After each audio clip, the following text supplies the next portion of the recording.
The exhaustion clung to Jinu like a shadow, even after the fight. Every muscle ached, a dull throb resonating in his bones. Sleep. Oh, how he craved sleep, but duty called, and duty, in this instance, took the form of his little sister's voice ringing through his phone, Gina reminding him about a scheduled meeting with her teacher. Despite his tiredness, he recognizes the importance and agrees.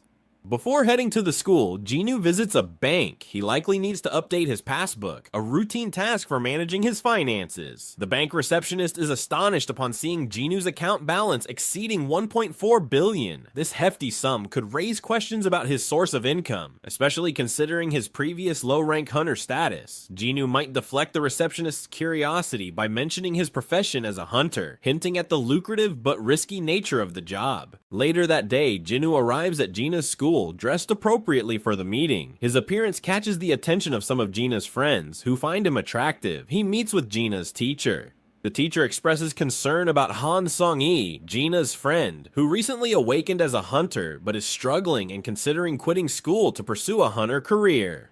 A flicker of recognition sparked in Jinu's eyes as the teacher mentioned Han Song-yi. The name wasn't entirely unfamiliar. Sung Jinu, the enigmatic hunter shrouded in mystery, found himself face to face with a familiar face, Song-yi. Recognition flickered in his eyes as he recalled her from Jinho's raid party. A teasing smile played on his lips as she confirmed his suspicions, revealing herself to be Gina's friend. Their conversation flowed with a lighthearted tension, Song-yi's initial awe tempered by a spark of defiance. Jinu, ever the sardonic mentor, couldn't resist poking fun at her eagerness, questioning her choice of weapons, her bare fists. But beneath the playful banter, a flicker of determination burned in his eyes. This wasn't just a casual encounter, he saw a potential hunter yearning for guidance. Song-yi, though frustrated by his initial skepticism, refused to be deterred. Her unwavering spirit impressed Jinu, and he revealed his true purpose, to mold her into a formidable hunter, ready to face the dangers that lurked in the shadows. Meanwhile, a storm brewed on the other side of the world. Hwang Dong-soo, a man consumed by vengeance, arrived in Korea. His brother Dong-suk had met his demise in the treacherous insect dungeon, and the target of his rage was crystal clear: Sung Jinu and Jinho. A notorious S-rank hunter with a reputation for ruthlessness, Dong-soo exuded an aura of chilling intensity. Chul, sensing the hostility, greeted him with forced camaraderie. Their conversation simmered with unspoken threats, the air thick with tension. Dong-soo made his motives brutally clear. He wouldn't rest until he exacted his revenge on those responsible for his brother's death. Back with Jinu, he joined forces with Chief An of the White Tiger Guild and introduces him to Song-yi. They're here to join a raid for a C-rank gate, perfect for a field trip. Little do they know, a shocking twist awaits them. Chief An, ever the enthusiastic leader, welcomed Jinu's presence, viewing it as a golden opportunity for the recruits to learn from a master. Chief An states that Chul will also be a part of an attack force that consists of 1 A-rank hunter, 7 B-rank hunters, and 4 C-rank hunters for a total of 12 people. Jinu asks why there are so many high-ranked hunters assigned to a C-ranked dungeon raid. As a raid with such high-ranked hunters might seem like overkill for a C-ranked dungeon, it wouldn't serve the purpose. Chief An states that new recruits need to gain experience in dungeons, and that the new recruits need to realize the difference between themselves and other hunters. As they approached the designated gate, a tremor of unease ran through Jinu. The air crackled with a strange energy, a stark contrast to the usual C-rank gate's muted presence. Before anyone could react, the gate began to fluctuate wildly. The familiar blue shimmer warped and pulsed, morphing into a terrifying crimson hue. A gasp escaped Chief An's lips. A red gate. This anomaly, a gate classified as S-rank or higher, had no place emerging from a measly C-rank portal. Panic erupted as the monstrous gate pulsed with a menacing energy. Jinu, ever the protector, reacted with lightning speed. He lunged forward, a deep growl resonating in his chest, but before he could reach the gate or take any action, a powerful force surged from the crimson vortex. It was like an invisible hand reaching out, seizing Jinu with an unrelenting grip. He was yanked towards the gate, his cry of warning to call for reinforcements immediately swallowed by the swirling mass of red energy. Witnessing this horrifying spectacle, Chief An scrambled for action. He called White Tiger Guildmaster Baek In-ho. Shock rippled through him. A red gate, a phenomenon usually associated with high-risk dungeons, had sprung from a C-rank gate. This was an unprecedented event, a riddle wrapped in a mystery. Determined to unravel the truth and ensure the safety of his comrade, Beck made a swift decision. He would personally head to the scene, leaving behind a trail of unanswered questions and a sense of foreboding. The air crackled with confusion as the red gate shimmered and dissolved, revealing a scene unlike any dungeon they'd encountered. Panic flickered in the hunter's eyes, no familiar stone walls, no menacing aura, just a forest. Jinu, ever the silent observer, felt a flicker of unease, a primal instinct tingling at the back of his neck. It wasn't danger, not exactly, but something is off.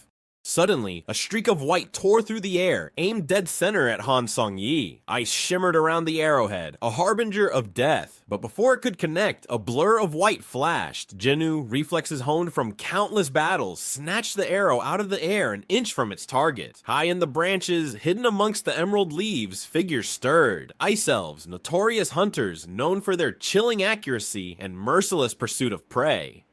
Jinu's gaze locked onto their forms, his own senses sharper than ever. Their eyes, like shards of blue ice, seemed to single out two hunters, the weakest. A cold sweat prickled Jinu's brow. 2 months ago, that could have been him.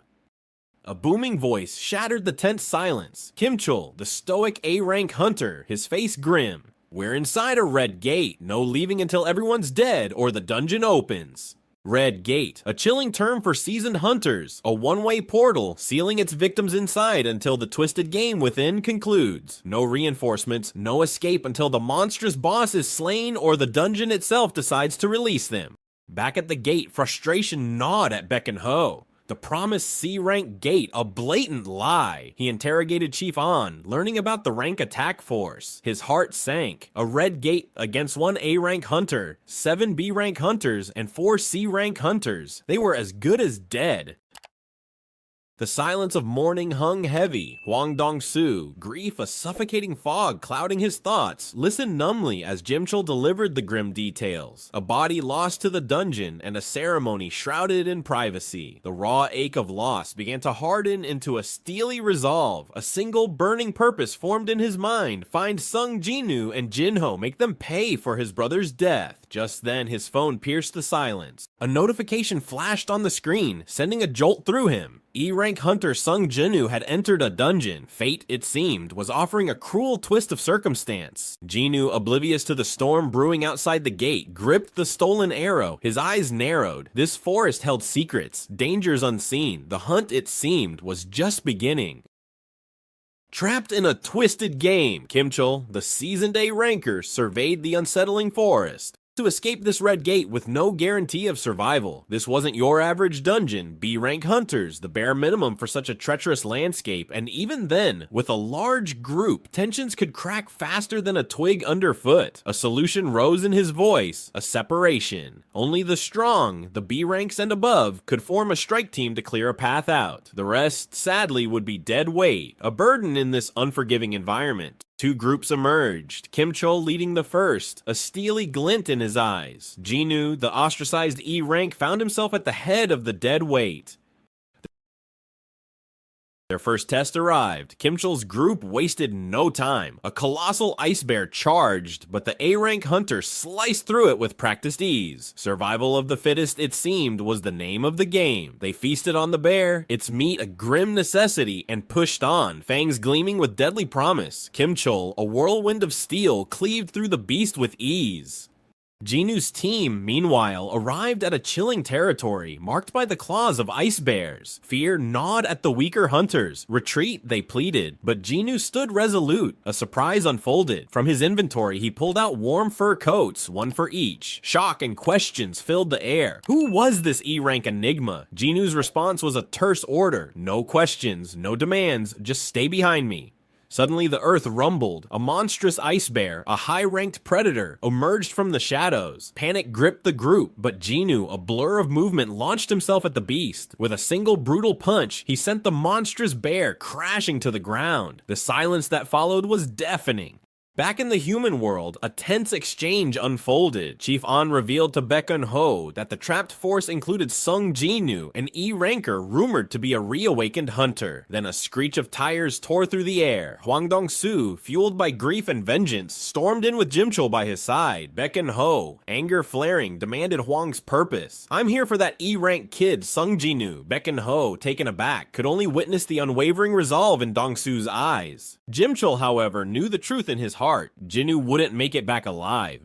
Back in the forest, a sense of camaraderie flickered. Jinu, Han Song-yi, the mage Hee-jin, the tank Ki-jong, and the martial artist Hwan huddled around a fire, sharing the spoils of Jinu's hunt, the bear meat. Night fell, and Jinu retreated for his nightly exercise, a ritual to avoid the mysterious penalty zone.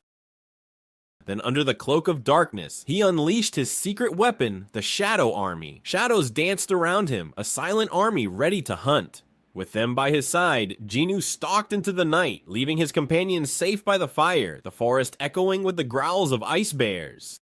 The forest floor ran red. Jinu's shadow soldiers, unleashed like a pack of ravenous wolves, tore through the ice bear horde. This wasn't the ragtag army of the past. Mages rained down fiery infernos, incinerating entire groups of bears. Infantry soldiers, infused with an unnatural resilience, regenerated from seemingly fatal wounds at an alarming rate. But this dark magic came at a cost. Each regeneration devoured precious mana crystals, the fuel for their existence. Finally, the slaughter reached its crescendo. Only one monstrous ice bear remained, a hulking behemoth ice bear, its eyes burning with primal fury. Its razor-sharp claws ripped through Jinu's shadow soldiers like tissue paper. The mana crystals dwindled rapidly, a stark reminder of the limitations of his current army. This foe demanded a different kind of muscle. With a dramatic flourish, Jinu summoned his ace warrior Igris, the badass Shadow Knight commander. Clad in obsidian armor that shimmered like a captured night sky, Igris moved with a terrifying grace. He was a whirlwind of steel, dancing circles around the hulking beast. In a blink, Igris unleashed a devastating attack, bisecting the ice bear in a single brutal strike. Its mighty roar was cut short, replaced by an eerie silence. Awe washed over Jinu as he witnessed the raw power at his command. The ice bear, a fearsome predator moments ago, lay lifeless,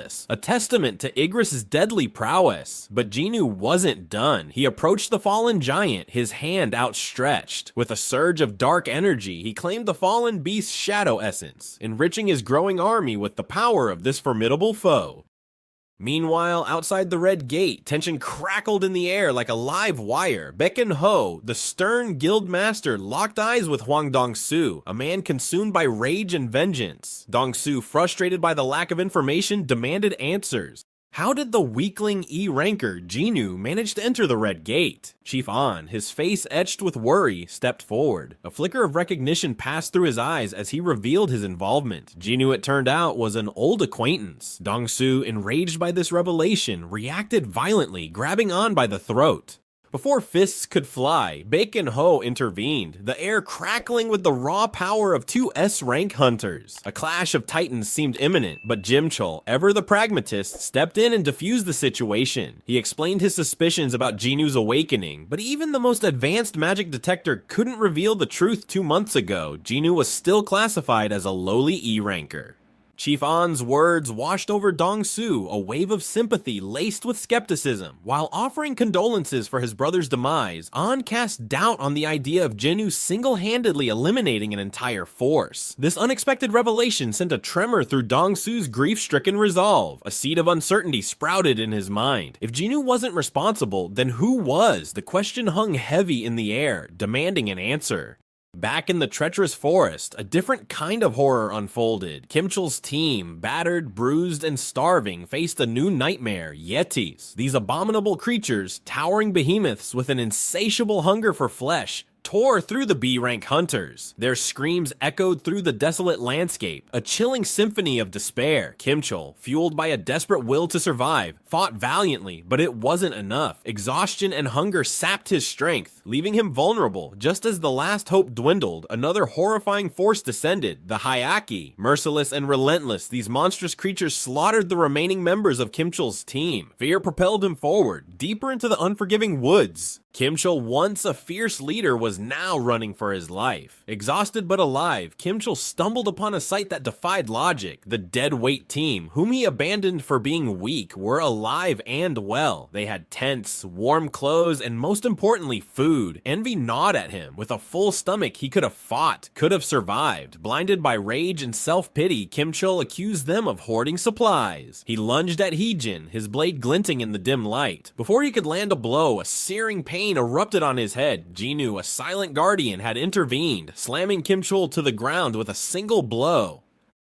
Suddenly, a chilling presence filled the air. Something powerful, something magical. Jinu's instinct screamed at him, alerting him to a new threat. He turned, his voice echoing in the tense silence. "Show yourselves." Jinu's voice cut through the oppressive silence like a blade. From the shadows, a figure emerged, cloaked in an aura of power that sent shivers down Jinu's spine. This was no ordinary creature. It was the dungeon boss, the architect of this twisted game. Flanking him were a legion of over 20 ice elves, their eyes glowing with an unnatural blue light, their bows trained on Jinu and his remaining companions. The boss, a towering figure with an imposing stature and a cruel smile etched on his face, surveyed the scene. He spoke in a booming voice, laced with disdain. "You, amongst the trash, seem worthy." Thanks to the system's translation ability, Jinu understood every word. He recognized the boss's arrogance and the thrill he sought in a worthy opponent. The boss gestured towards his strongest ice elf, a hulking figure clad in shimmering ice armor. Before the boss could even finish his pompous speech, a blur of black and white, he zipped across the clearing. The ice elves, caught off guard by his speed, barely had a chance to react. With a flick of his wrist, Jinu drew his dagger, a weapon imbued with the power of his shadows. In a single swift motion, he decapitated the ice elf, its lifeless body collapsing to the ground. The boss's amusement vanished, replaced by a flicker of surprise. He hadn't expected such audacity, such raw power from a mere human. "Interesting," he muttered, a hint of respect creeping into his voice. The battle erupted in a maelstrom of chaos. Jinu, with a flick of his wrist, unleashed his shadowy army. The monstrous figures swarmed towards Baruka and his attack force, ripping through their ranks like a whirlwind. Elves fell, their screams swallowed by the clash of steel. Yet amidst the carnage, Baruka stood firm. Unfazed by the carnage around him, an unsettling calmness settled on his features. Baruka is an immensely strong and agile warrior, wielding a deadly sword that seems to glisten with a frost-like aura. His movements are swift and precise, making him a formidable opponent in combat. But Baruka's strength is not just physical, he also boasts high intelligence. He taunts Jinu, using psychological tactics to unnerve him and strategizing during the fight to exploit any weaknesses. Baruka's durability is another significant challenge. He can shrug off many of Jinu's initial attacks, which would have been devastating to lesser foes. His resilience and endurance make him a difficult enemy to wear down, and his combat experience is evident in his tactical approach to the battle. Despite his immense power, Jinu finds himself facing a formidable opponent for the first time. Baruka pushes him to his limits, forcing him to dodge relentless attacks and use his full strength. Each clash of their blades sends shockwaves through the icy landscape, and the harsh environment further hinders Jinu. The cold slows him down, making it difficult to move with his usual agility and precision. Jinu's initial strategy of using brute force proves ineffective against Baruka's superior defense and cunning. He is forced to reassess his approach, realizing that he needs to employ his strategic thinking to gain the upper hand. The situation is dire, and the stakes are higher than ever.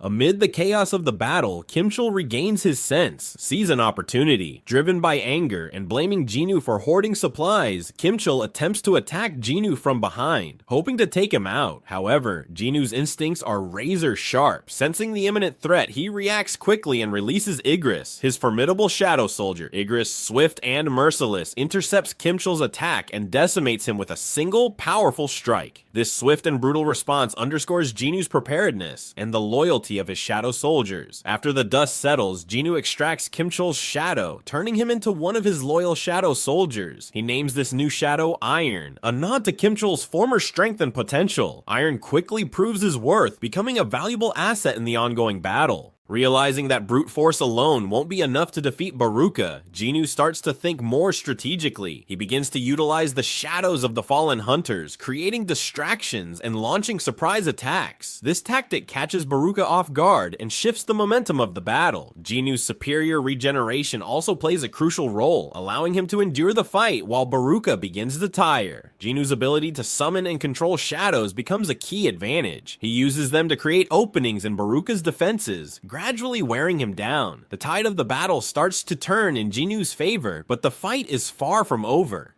As the battle progresses, Jinu unleashes his strongest shadow soldiers, Igris, Ice Bear, and Iron. These elite shadows are not just powerful, they are highly skilled and coordinated. Their combined strength and strategic attacks overwhelm Baruka, proving to be too much for him to handle. Igris, with his knightly demeanor and formidable swordsmanship, delivers precise and powerful strikes. Ice Bear uses his agility and strength to launch devastating attacks. Iron, newly turned from Chul, shows his loyalty and strength by providing both offense and defense. Despite Baruka's best efforts to fend off the shadow soldiers, he begins to falter.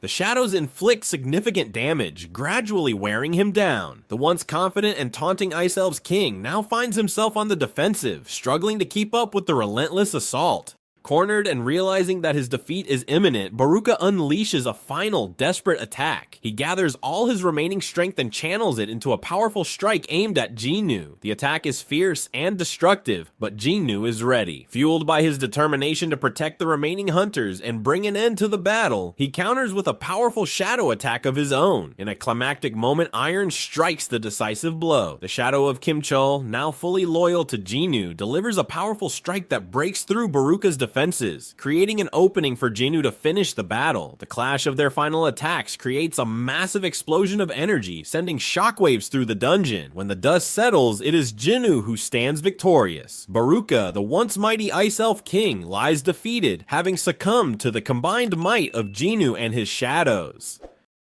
With Baruka's defeat, the Red Gate opens, allowing Jinu and the remaining survivors to escape the icy dungeon. The battle against Baruka marks a turning point for Jinu, showcasing his incredible power and strategic acumen. It also forces him to acknowledge the existence of truly powerful enemies, reminding him that his journey is far from over. The encounter with Baruka leaves a lasting impression on Jinu. It highlights his growth as a hunter and a leader, showcasing his adaptability and ability to think strategically in combat. The battle also reinforces the importance of his shadows, not just as tools of destruction, but as loyal allies who can turn the tide of any battle. Thanks for watching. Like, share, and subscribe if you enjoyed it. Until next time, happy watching!